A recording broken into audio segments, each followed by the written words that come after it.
In the early weeks of COVID, not a day went by that we didn't hear about museums that were laying off almost the entirety of their staffs. How does a museum come back from having laid off 97% of its people? What are the societal impacts of doing that? Hello and welcome to We Roar.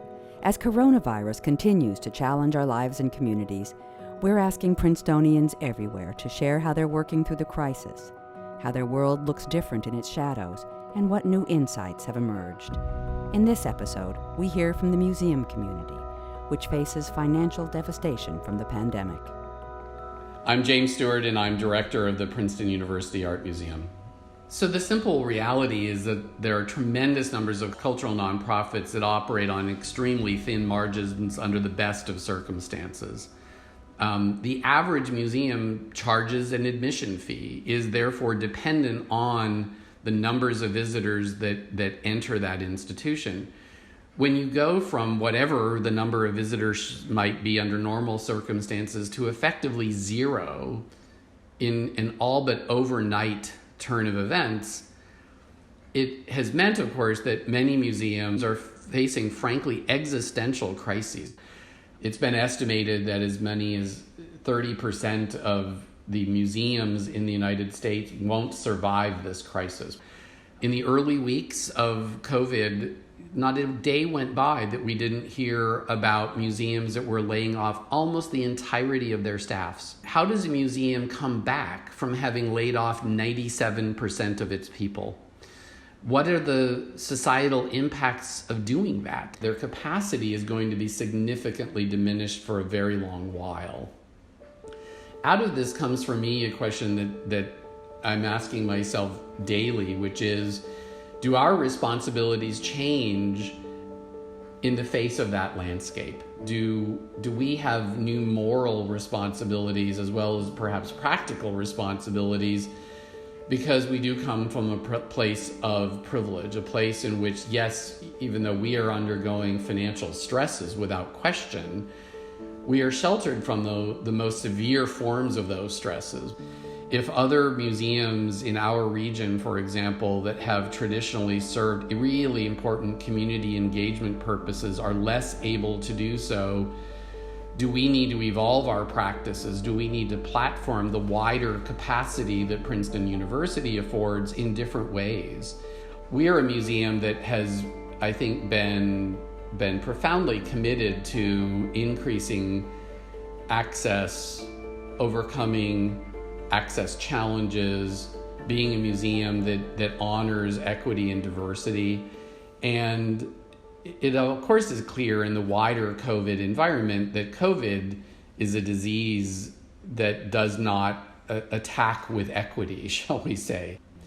And so it has reminded me that I think we as a museum have to grapple with the equity question in a somewhat different set of ways than we might have imagined 6 months ago.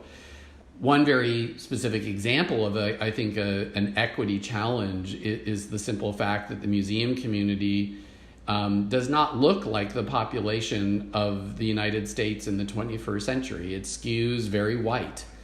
It skews towards privilege for a host of reasons, including the fact that historically museum jobs have paid badly. People who need to make a living wage have sometimes not seen the museum sector as viable for them if they don't bring other resources to the table. These are issues that I'm happy to say the museum community has really begun grappling with, though aggressively only in relatively recent years. But if museums are now shrinking rather than growing, how do we help assure that there are early career opportunities for people who might not traditionally have had access to careers in the arts and humanities? One very pragmatic step I'd like to take is to create a new corpus of early professional roles within our museum that would be paid professional jobs that afford early professional experience for individuals of color, for first-generation college students, for others who are maybe not fully represented in the museum field writ large. Is this going to address the scope of the national problem? Obviously not. But I think we have to live our values at a time when, frankly, many museums that are deeply committed to those values will struggle to do so because of the kind of financial reckoning that this moment represents. Absolutely, there are silver linings. I think that COVID and the lockdown has had the effect of clarifying our core sense of mission and vision. I think another silver lining is the opening out of audience. The onset of the coronavirus caused us to have to pivot very quickly to, frankly, becoming another kind of museum, and I think that's been true of the museum field writ large.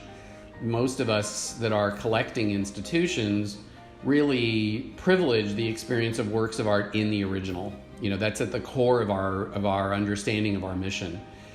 And when it became quickly clear that we were going to not be able to allow visitors to come into our galleries, and I'm now saying this in a national and international way, we've had to pivot very quickly to thinking about what alternative value might look like, how to create digital opportunities that have legitimacy in their own terms, that are, if I can put it this way, reasonable alternatives to the in-person experience of the hand of the artist.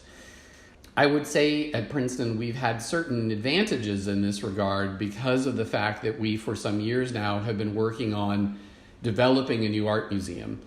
We had begun the work of thinking about how to deliver more of our content digitally because of a construction project facing us in the future. We'd begun thinking about distance learning. I think, therefore, we had a leg up, in, if you will, of thinking about how to turn that spigot on really fast. But it still means, it feels to me that we're learning every week about what works and what doesn't work, and about the importance of varying some of these platforms. We've had some great success of launching or sustaining our late Thursdays programs in a digital format, but it also became very clear quickly that a sameness could creep into that programming very fast if we weren't really attentive to mixing it up, affording different formats, platforms, et cetera, that afford moments for people to participate in an active way. It's so easy to translate it into the passive model, and I think that just goes against so much of what we've been as a field trying to do institutionally for 10 or 20 years now. And so that is, of course, also opening our eyes to thinking about things like the fact that every individual and every family doesn't have a similar access to information technology, to hardware, to software, to broadband platforms that enable the kinds of learning moments that we might want to privilege. And so I foresee, for example, partnering more aggressively with social service organizations, maybe not our usual art world partners, in order to try to find remedies that grapple with some of those really fundamental impediments around technology or around access. If we overlay that with the vivid reminders of how deep-rooted racism continues to be in American society, it provokes me to recognize that both digitally and in the future spatially, when we return to built spaces and actual objects, that we have to double down our commitment to the continuing diversification of our collections, the continuing opening out of our and sharing of our voice, of inviting more voices to the table, of maybe even in the academic environment, expanding our definitions of what expertise looks like. So it's a very rich stew at the moment of kind of interleaving these various issues.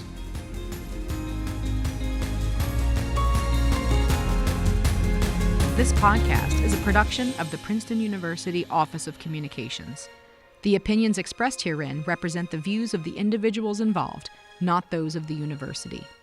Princeton podcasts are available on major distribution channels, including Spotify and the Apple and Google Podcast apps. If you have suggestions for future episodes or topics, please send them to podcasts@princeton.edu.